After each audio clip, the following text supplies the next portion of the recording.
Test जो है दूसरा स्टार्ट किया था, पॉलिटी का जो कि टेस्ट था, उसमें हमने स्टार्टिंग के 25 क्वेश्चन कर लिए थे और आज हम उसके आगे करने वाले हैं। अगर आपने पिछला वीडियो नहीं देखा है तो आप लोग कर लीजिए, क्योंकि अगर आप यूपीएससी प्रीलिम्स 2026 देना चाहते हैं तो आपके लिए टेस्ट सीरीज सबसे ज़रूरी होगी, क्योंकि टेस्ट सीरीज आपको दिखाती है कि आपने अभी तक कितनी तैयारी किया है और आपको एक टाइम बाउंडेड होके तैयारी यानी कि क्वेश्चन अटेम्प्ट करने का मौका देती है। इसलिए आपको टेस्ट सीरीज जरूर सॉल्व करना है और इससे आपका नॉलेज भी इम्प्रूव होता है, क्योंकि इसका एनालिसिस भी आप लोग पढ़ते हैं। तो अगर आप टेस्ट सीरीज सॉल्व करना चाहते हैं तो चैनल को सब्सक्राइब कर लीजिएगा, वीडियो को लाइक कर दीजिएगा अगर पसंद आ जाए, और दोस्तों के साथ भी इसको थोड़ा सा शेयर कर दीजिएगा। और पीडीएफ पाने के लिए हमारा टेलीग्राम चैनल आप ज्वाइन कर सकते हैं, वहां पे आपको मिल जाएगी। चलिए शुरू करते हैं, क्वेश्चन नंबर 26 की तरफ चलते हैं। मैं बाद में इनको जो है सारे वीडियोज जो है, जब मेरे इसके 100 क्वेश्चन कंप्लीट हो जाएंगे तो मैं इनको ऐड करके एक वीडियो डाल दूंगा, आप लोग वहां से भी देख सकते हैं। ठीक है, चलिए क्वेश्चन नंबर 26 की तरफ चलते हैं और देखते हैं कि क्वेश्चन नंबर 26 क्या है यहाँ पे।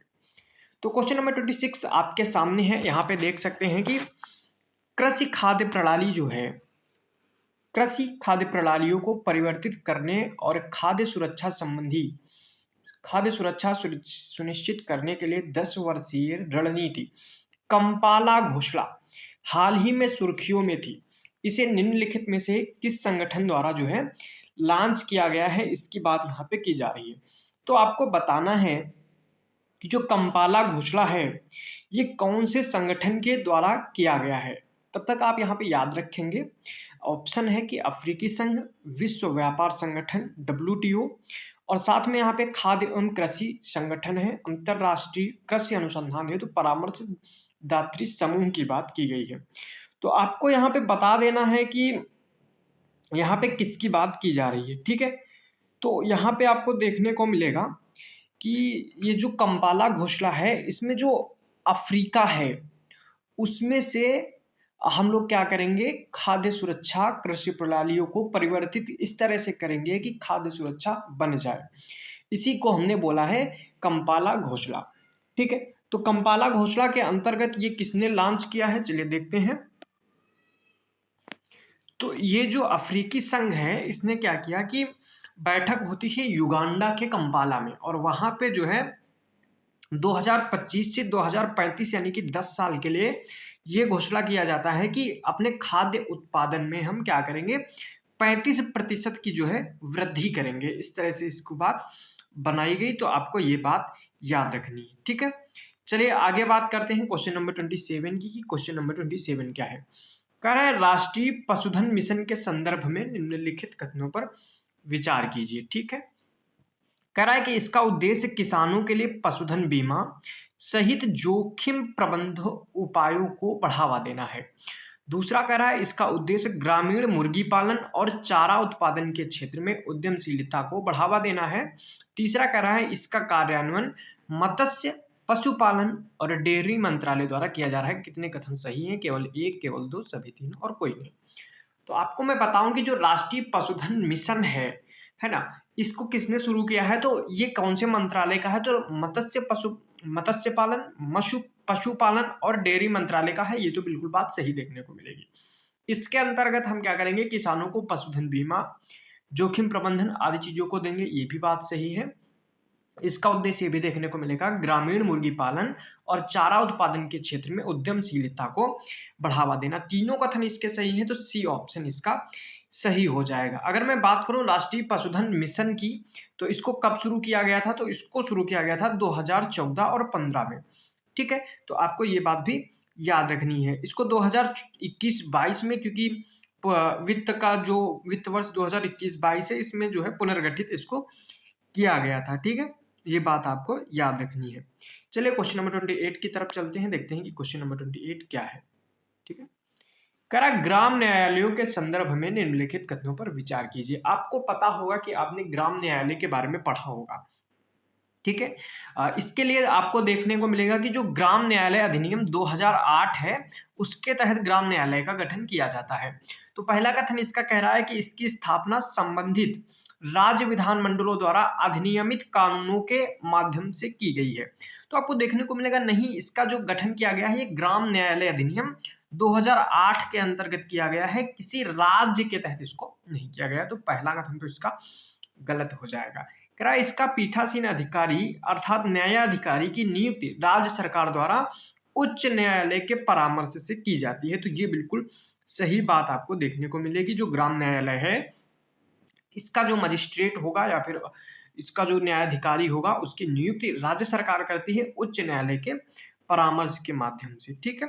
और कथन 3 इसमें कह रहा है कि ग्राम न्यायालय फौजदारी और दीवानी दोनों न्यायालयों की शक्ति का प्रयोग करता है। बिल्कुल दोनों सही बात देखने को मिलेंगी। केवल 2 कथन सही है, पूछ रहा है कितने सही है, तो बी ऑप्शन इसका सही हो जाएगा। ठीक है, चलिए और देखते हैं और क्या रहेगा। चलिए क्वेश्चन नंबर अगला है, क्वेश्चन नंबर आपको देखने को मिलेगा कौन सा, क्वेश्चन नंबर 29। ठीक है, तो यहाँ पे आपके सामने है भार्गवास्त्र के बारे में यहाँ पे बात की गई है, जो कि आपको पता होगा कि जो भार्गवास्त्र है मिसाइल डिफेंस प्रणाली है। मिसाइल प्रणाली एक तरह से देखने को मिलती है, हम इसका यूज करते हैं ड्रोन से बचने के लिए। ठीक है, इस तरह का जो है आपको देखने को मिलेगा। ठीक है, तो आपको देखने को मिलेगा ये जो भार्गवास्त्र है ये भारत की अपनी पहली जो है अपनी स्वदेशी जो है माइक्रो मिसाइल प्रणाली है। इसका सफलतापूर्वक परीक्षण कर लिया गया है और इसका जो है स्वार्म ड्रोन खतरों से मुकाबला करने के लिए डिजाइन किया गया। तो पहला कथन कह रहा है यह भारत की पहली माइक्रो मिसाइल प्रणाली है जिस स्वार्म ड्रोन खतरों से निपटने के लिए डिजाइन किया गया है। तो ये बात आपको बिल्कुल सही देखने को मिलेगी, पहला कथन आपको सही देखने को मिलेगा। दूसरा कथन कह रहा है कि भारतीय सेना जो यह 2.5 किलोमीटर से अधिक दूरी पर आभासी लक्ष्यों पर सफलतापूर्वक हमला कर सकती है। ठीक है, तो ये बात भी आपको देखने को मिलेगी कि ये भी सही है कि जो 2.5 किलोमीटर से अधिक दूरी पर अगर कोई आभासी लक्ष्य है तो उसको भी ये जो माइक्रो मिसाइल प्रणाली है इसको भी जो है ये भी उसको निष्क्रिय कर सकती है। ठीक है, तीसरा कथन कह रहा है यह बड़े पैमाने पर ड्रोन हमलों का मुकाबला करने में सक्षम नहीं, ये इसीलिए बनाई ही गई है। तो तीसरा कथन इसका गलत हो जाएगा, तो केवल 1 और 2 सही देखने को मिलेगा। ठीक है, तो ये बात हो गई। अच्छा, स्वार्म ड्रोन के बारे में थोड़ी सी बात कर लेते हैं। स्वार्म ड्रोन क्या होते हैं? तो स्वार्म ड्रोन क्या होता है? एक ड्रोनों का समूह होता है, बहुत सारे ड्रोन एक साथ आते हैं जो प्रत्यक्ष मानव नियंत्रण के बिना एक साथ करने में सक्षम आपको देखने को मिलते हैं। ठीक है, एक तरह से झुंड के रूप में आते हैं। और ये जो भार्गवास्त्र प्रणाली है, भार्गवास्त्र प्रणाली के अगर बारे में कुछ बात किया जाए तो भार्गवास्त्र प्रणाली में कितने एक साथ लगभग जो है ये लगभग 64 से अधिक मिसाइलों को ये छोड़ सकता है, यानी कि अलग अलग 64 से ज्यादा लक्ष्यों को एक साथ निशाना बना सकता है। ये बात आपको याद रखनी है। ठीक है, चलिए क्वेश्चन नंबर 30 की तरफ चलते हैं कि क्वेश्चन नंबर 30 क्या रहेगा। क्वेश्चन नंबर 30 कह रहा है कि निम्नलिखित में से कौन सा विधेयक राज्य की विधानसभा के विघटन पर निरस्त हो जाता है। ठीक है, यानी कि अगर राज्य की विधानसभा विघटित हो जाती है तो कौन सा विधेयक जो है निरस्त होगा। कह रहा है विधान परिषद में कोई लंबित विधेयक जिसे अभी विधान सभा द्वारा पारित नहीं किया गया है। तो आपको सिंपल सा कॉन्सेप्ट ये याद रखना है कि अगर विधानसभा का कोई विधेयक है और विधानसभा में प्रस्तुत किया गया है, विधानसभा से पारित है, विधानसभा से लंबित है, तो वो जो है पहली बार अगर विधानसभा में आया है तो वो निरस्त हो जाएगा।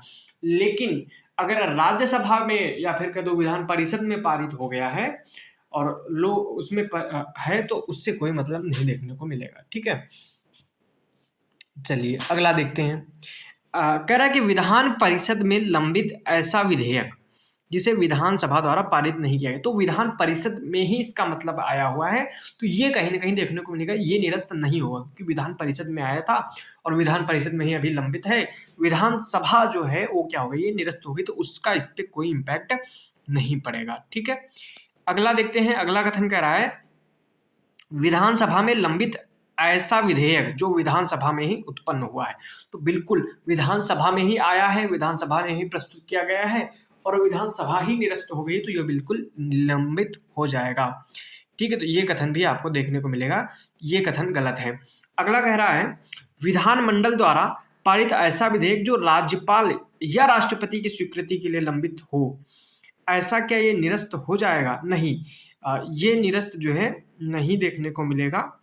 ठीक है, ये बात आपको गलत देखने को मिलेगी। मतलब ये लंबित हो, ये निरस्त नहीं होगा, तो ये कथन गलत है। ठीक है, पहला भी गलत है, केवल दूसरा सही है। विधानसभा में लंबित ऐसा विधेयक जो विधानसभा में ही उत्पन्न हुआ है, बिल्कुल ये लंबित हो जाएगा। तो पूछ रहा था निरस्त हो जाएगा, तो पूछ रहा था कौन सा निरस्त होगा, तो दूसरा ऑप्शन इसका सही हो जाएगा। ठीक है, तो यानी कि पहला और तीसरा यहाँ पे गलत देखने को मिलेगा, ये दोनों निरस्त नहीं होंगे, केवल दूसरा जो है निरस्त हो जाएगा। ठीक है, चलिए अगला क्वेश्चन देखते हैं। क्वेश्चन नंबर 31 की तरफ चलते हैं, देखते हैं 31 क्या होगा।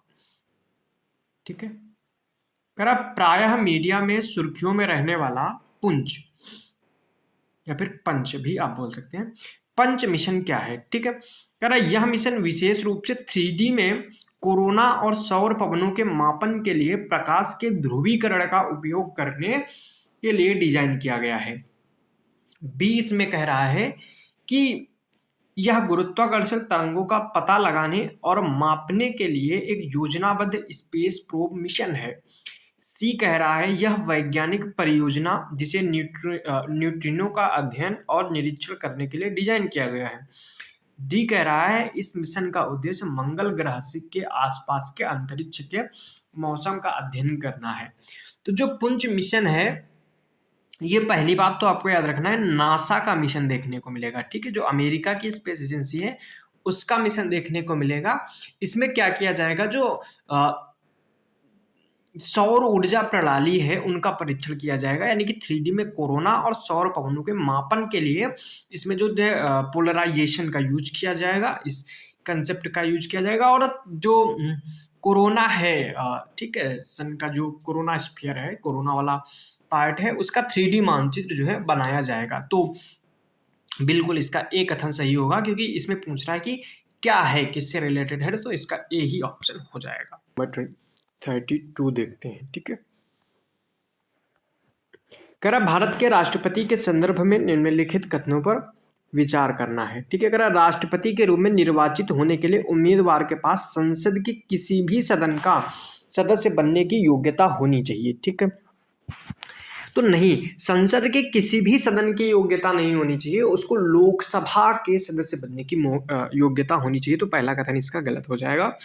दूसरा कह रहा है संविधान संसद को राष्ट्रपति के भत्ते, परिलब्धियां और विशेषाधिकार निर्धारित करने का अधिकार देता है। बिल्कुल जो है संसद पार्लियामेंट जो है वो राष्ट्रपति के क्या भत्ते हैं, क्या परिलब्धियां होंगी, क्या विशेषाधिकार होंगे, इनको निर्धारित कर सकती है।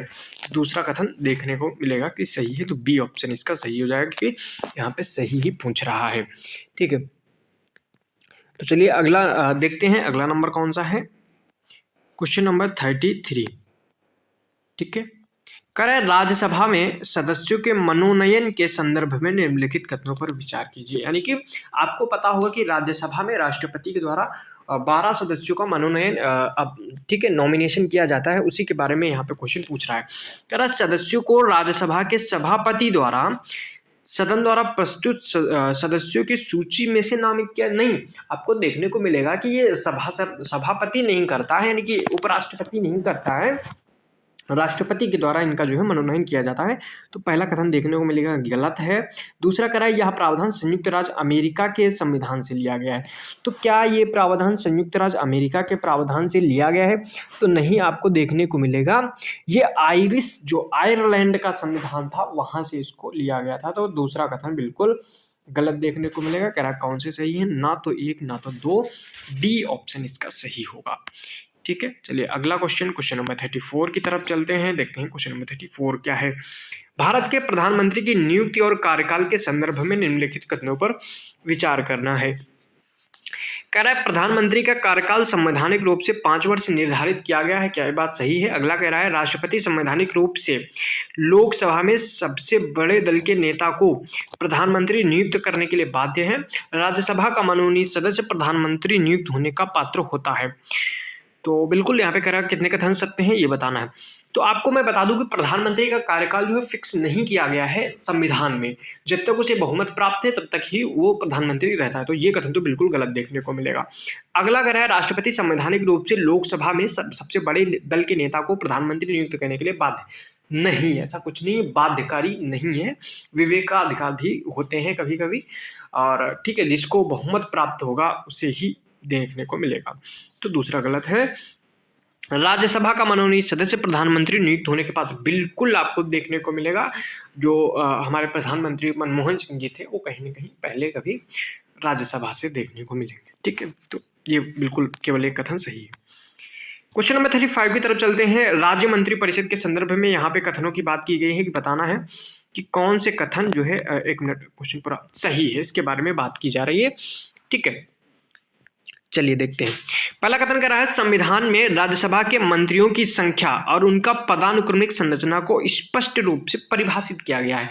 आपको पता होगा कि संविधान में बहुत सी चीजों को परिभाषित नहीं किया गया है, क्योंकि संविधान एक मूल विधि है। ठीक है, तो ये तो गलत है। दूसरा कह रहा है, मंत्री परिषद द्वारा दी गई सलाह के संबंध में राज्यपाल से किसी भी न्यायालय में प्रश्न नहीं किया जा सकता। तो क्या ये बात सही है? तो बिल्कुल, अगर मंत्रियों ने राज्यपाल को कोई सलाह दी है तो न्यायालय में उसकी जांच नहीं की जाएगी, ये विशेषाधिकार देखने को मिलेगा। तीसरा कह रहा है, संविधान में मंत्री परिषद के लिए निश्चित कार्यकाल निश्चित किया नहीं। मंत्री परिषद के लिए निश्चित कार्यकाल अगर निश्चित होता तो फिर देखने को मिलता कि प्रधानमंत्री या मुख्यमंत्री का भी कार्यकाल निश्चित होता। तो ये बिल्कुल गलत बात देखने को मिलेगी। केवल एक कथन सही है, सही पूछ रहा है, तो इसमें केवल एक ऑप्शन हो जाएगा। सॉरी, दूसरा कथन इसका सही है, तो केवल 2। ठीक है, तो अगला नेक्स्ट क्वेश्चन है, क्वेश्चन नंबर 36 कह रहा है, जब सदन का कोई निर्वाचित सदस्य शपथ नहीं लेता है तो क्या होता है? यानी कि कोई मेंबर ऐसा है, वो चुन तो लिया गया है या फिर नॉमिनेट तो कर दिया गया है, बट वो क्या कह रहा है, ओथ नहीं ले रहा, शपथ नहीं ले रहा है सदन की, तो क्या हो सकता है? तो क्या उस सिचुएशन में हो सकता है, कह रहा वह सदन की कार्यवाही में भाग ले सकता है लेकिन मतदान नहीं कर सकता। क्या ये बात सही है? ठीक है, तो ठीक है। अगला कह रहा है, वह संसदीय विशेषाधिकार और अनुमतियों के लिए पात्र नहीं होता है। क्या ये बात सही है? तो देखिए, सबसे पहली बात तो यह है, जब कोई सदस्य जो है शपथ नहीं लेता है तो वह सदन में मताधिकार नहीं कर सकता तथा वह सदन की कार्यवाही में भाग नहीं ले सकता। ये बात भी याद रखनी है कि वह ना तो कार्यवाही में भाग ले सकता है और ना ही मतदान कर सकता है। तो पहला कथन गलत है। ठीक है, दूसरा कह रहा है कि साथ ही वह संसदीय विशेषाधिकारों और मुक्तियों के लिए पात्र भी नहीं होता है। यानी कि अगर आप एमपी या एमएलए चुन लिए गए हैं तो आपको सदन की शपथ लेनी पड़ेगी, उसी के बाद आपको जो है विशेषाधिकार मिलेंगे, कार्यवाही में भाग ले सकते हैं, मतदान कर सकते हैं। ठीक है, तो ये बात आपको सॉरी, तो दूसरा कथन इसका सही देखने को मिलेगा। ठीक है, क्योंकि कह रहा है कि यह जो है संसदीय विशेषाधिकार और उन्मुक्तियों के लिए पात्र नहीं होता है। बिल्कुल बिल्कुल नहीं होता है। वो पात्र तभी पात्र होगा जब वो शपथ ले लेगा। तो दूसरा कथन इसका सही है, सही पूछ रहा था, बी ऑप्शन। ठीक है, चलिए आगे चलते हैं। 37 कह रहा है, संसद के सदनों के सामूहिक विशेषाधिकार के संदर्भ में निम्नलिखित कथनों पे विचार कीजिए। आपको पता होगा कि जो संसद के विशेषाधिकार हैं वो 2 टाइप के होते हैं, एक तो व्यक्तिगत होता है, दूसरा होता है सामूहिक। तो आपको बताना है कि कौन से कथन सही नहीं हैं, याद रखना, यानी कि कौन से सामूहिक विशेषाधिकार नहीं है, इसके बारे में बताना है। यानी कि कौन से केवल और केवल कौन से अधिकार हैं, व्यक्तिगत अधिकार हैं, ये पूछ रहा है आपसे। चलिए देखते हैं। कह रहा है कि संसद को अपनी रिपोर्ट, बहस और कार्यवाही प्रकाशित करने का अधिकार है। ठीक है, लेकिन दूसरों को इन्हें प्रकाशित करने से रोकने का अधिकार नहीं है। देखो, जो संसद है यह अपनी रिपोर्ट, बहस और कार्यवाही प्रकाशित करने का अधिकार रखती है। ठीक है, और दूसरों को भी इसे प्रकाशित करने का अधिकार प्रकाशित करने से रोकने का अधिकार देखने को मिलता है। तो इसलिए ये कथन तो बिल्कुल गलत हो जाएगा। दूसरा कह रहा है, संसद अपने विशेषाधिकारों के उल्लंघन के लिए किसी भी व्यक्ति को दंडित कर सकती है। तो बिल्कुल संसद का ये जो है देखने को मिलेगी। संसद जो है अगर किसी ने उनके विशेषाधिकारों का हनन किया है उल्लंघन किया है तो संसद क्या कर सकती है, अपने उस व्यक्ति को दंडित कर सकती है। तीसरा कह रहा है संसद को सदन के किसी सदस्य की गिरफ्तारी, निरोध, दोष सिद्धि, कारावास, रिहाई के बारे में तत्काल सूचना पाने का अधिकार है। बिल्कुल, ये भी इनका जो है सामूहिक विशेषाधिकार देखने को मिलेगा। यहाँ पे पूछ रहा था कौन सा सामूहिक विशेषाधिकार गलत बताया गया है यहाँ पे, तो पहला नहीं है तो केवल एक ऑप्शन हो जाएगा। ठीक है, चलिए अगला क्वेश्चन है क्वेश्चन नंबर 38। ठीक है, यहाँ पे एक समिति के बारे में वर्णन किया गया है। कह रहा है कि कौन सी समिति है, इसके बारे में ये हम बात कर रहे हैं। कह रहा है कि समिति के सदस्यों को दोनों सदनों के पीठासीन अधिकारियों द्वारा नामित किया जाता है। मतलब इसका ये हुआ कि ये जो समिति है इसके मेंबर लोकसभा से भी आएंगे और राज्यसभा से भी आएंगे। ये बात पहली तो कंफर्म हो गई। दूसरा कह रहा है यह कार्यपालिका की जवाबदेही को सुनिश्चित करती है और बजट पर बहस में सहायता करती है। यह समिति संबंधित मंत्रालयों के अनुदानों पर विचार करती है, यानी कि ये एस्टिमेट्स जो है उन पर विचार करती है। तो आपको देखने को मिलेगा ये कौन सी कमेटी होगी। ऑप्शन देख रहा है परामर्शदात्री समिति, कार्य मंत्रालय समिति, सामान्य प्रयोजन समिति या फिर विभाग संबंधित स्थायी समिति, यानी कि जो अनुदान मांग किए गए हैं विभागों के, मंत्रालयों के, उनसे रिलेटेड है। तो डी ऑप्शन इसका देखने को मिलेगा, विभाग संबंधी स्थायी समिति। डिपार्टमेंट रिलेटेड जो समिति होती है, ठीक है, कमेटी होती है, उसकी बात यहाँ पे की जा रही है। ठीक है, तो ये हो गया सही बात।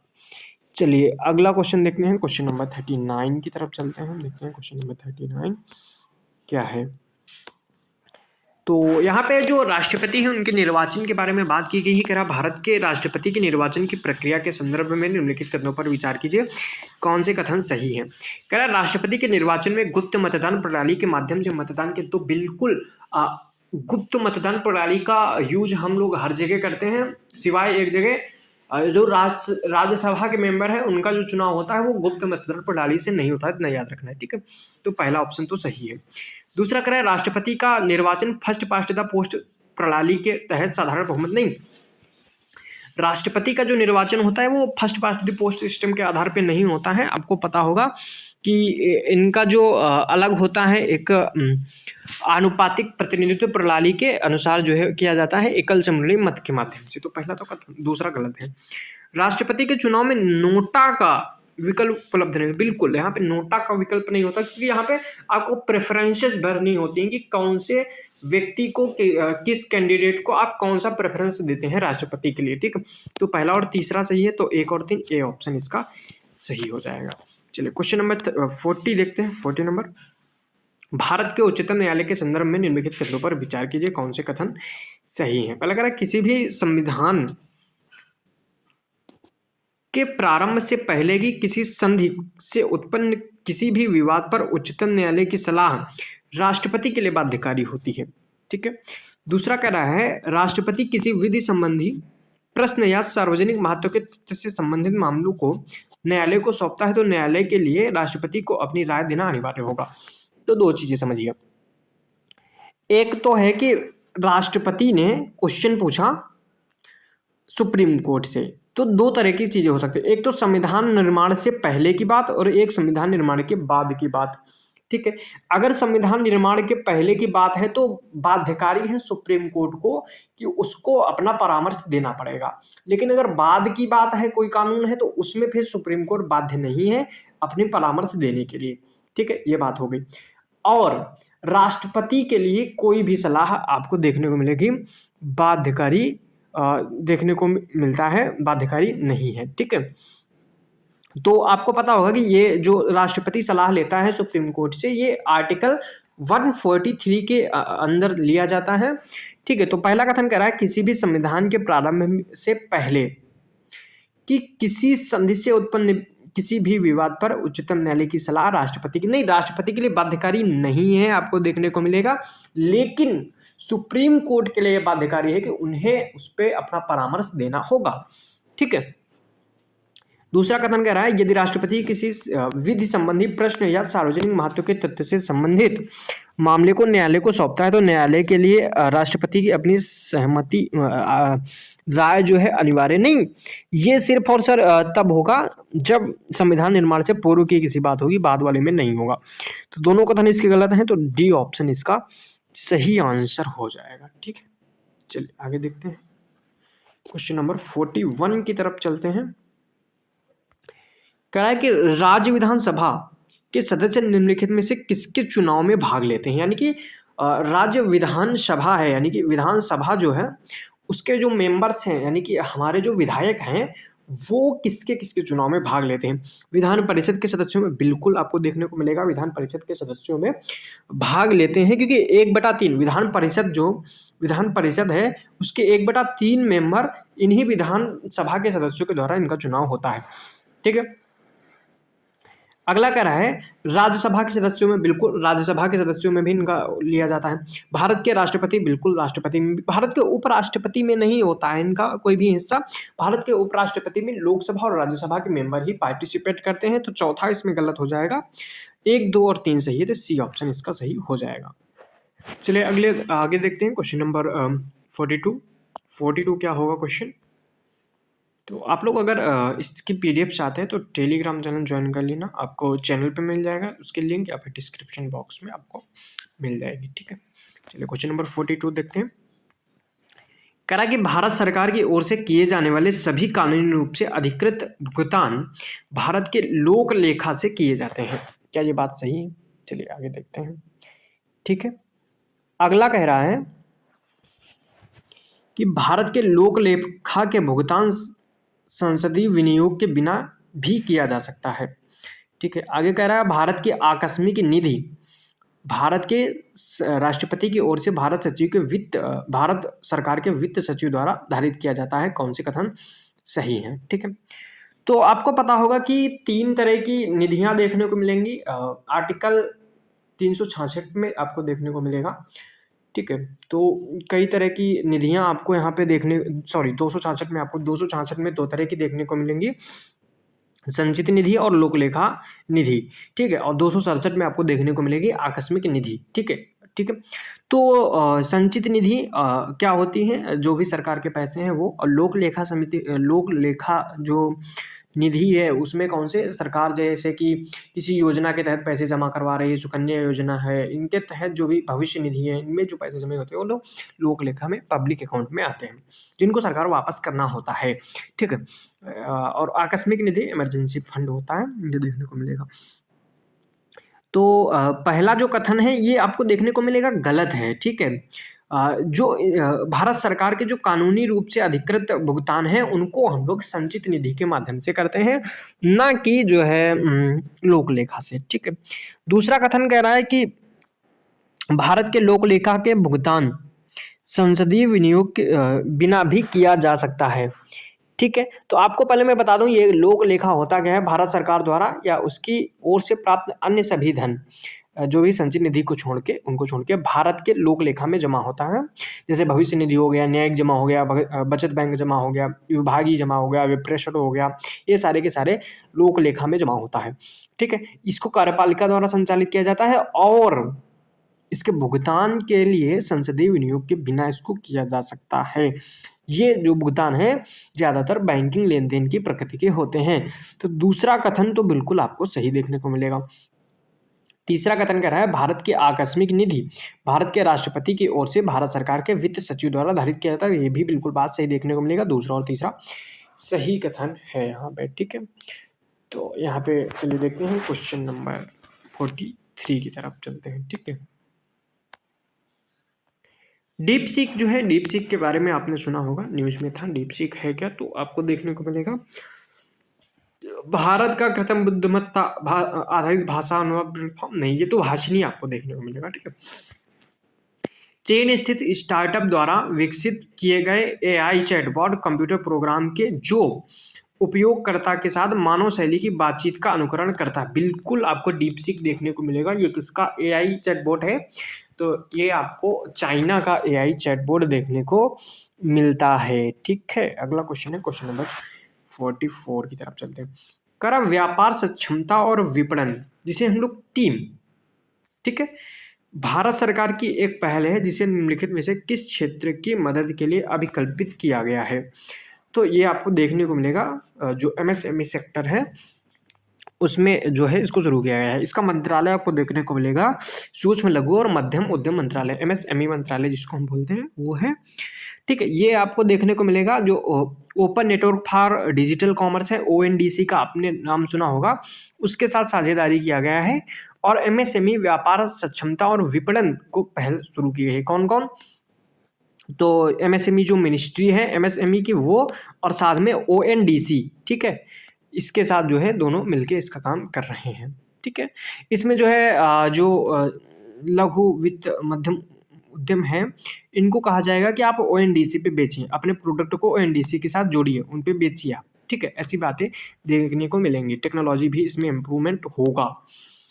ठीक है, क्वेश्चन नंबर 45 है, राज्य सूची के विषयों पर संसदीय कानून के संदर्भ में निम्नलिखित कथनों पर विचार कीजिए। यानी कि अगर कोई आपको पता होगा कि हमारे यहाँ पे शक्तियों का विभाजन किया गया है राज्य सूची में, समवर्ती सूची में और संघ सूची में। संघ सूची पे सिर्फ संघ सरकार जो है यूनियन जो सेंट्रल गवर्नमेंट है वो कानून बनाती है, राज्य सूची पे स्टेट गवर्नमेंट बनाती है, और जो समवर्ती सूची है दोनों उस पर कानून बना सकते हैं। ठीक है, तो यहाँ पे कह रहा है कि जो राज्य सूची है अगर उस पर संसद कानून बनाती है तो उसके नियम कानून क्या है, चलिए देखते हैं। यदि राज्यसभा विशेष बहुमत से प्रस्ताव पारित करती है तो संसद राज्य सूची के विषयों पर कानून बना सकती है। ये बात बिल्कुल आपको सही देखने को मिलेगा। अगर राज्यसभा जो है अपने बहुमत से 2/3 बहुमत से उपस्थित एवं मतदान करने वालों से कोई भी कानून जो है या फिर विषय कह देती है कि ये जो है राष्ट्रीय महत्व का है, तो फिर संसद उस पर कानून बना सकती है। ठीक है, ये बात बिल्कुल सही। ऐसे कानून अनिश्चित काल तक नहीं, अनिश्चित काल तक लागू नहीं रहेंगे, आपको देखने को मिलेगा। ये केवल और केवल जो है देखने को मिलेगा कानून प्रस्ताव के वैध ना रहने की स्थिति में से 6 माह तक बाद प्रभावी नहीं रहता। ठीक, तो 6 माह आपको देखने को मिलता है।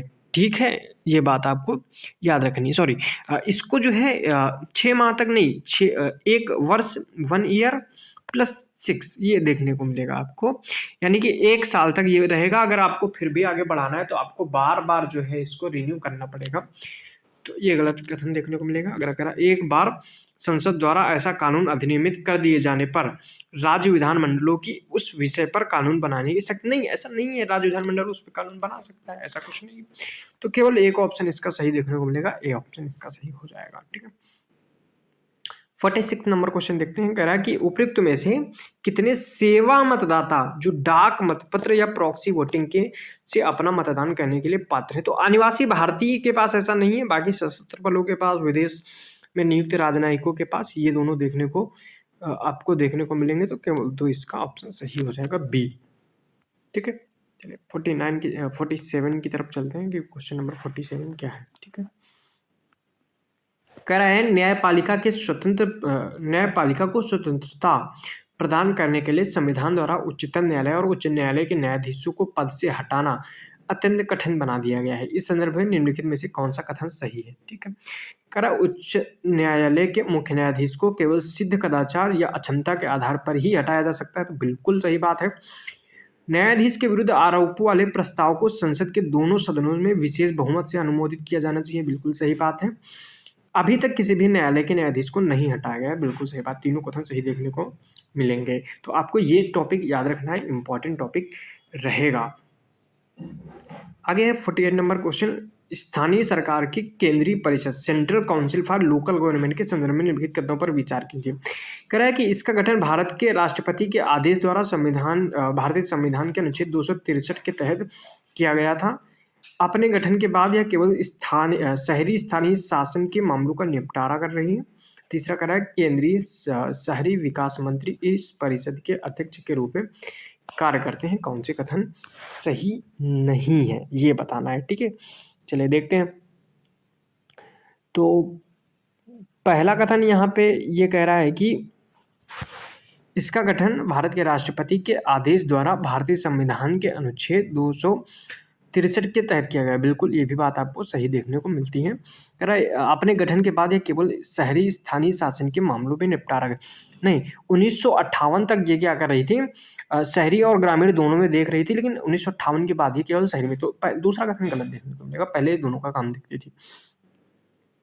कह रहा है कि केंद्रीय शहरी विकास मंत्री इस परिषद के अध्यक्ष के रूप में कार्य करते हैं। तो बिल्कुल आपको सही देखने को मिलेगा, केवल एक कथन गलत है, वही पूछ रहा है, तो ये ऑप्शन हो जाएगा। ठीक है, चलिए आगे देखते हैं क्वेश्चन नंबर 49।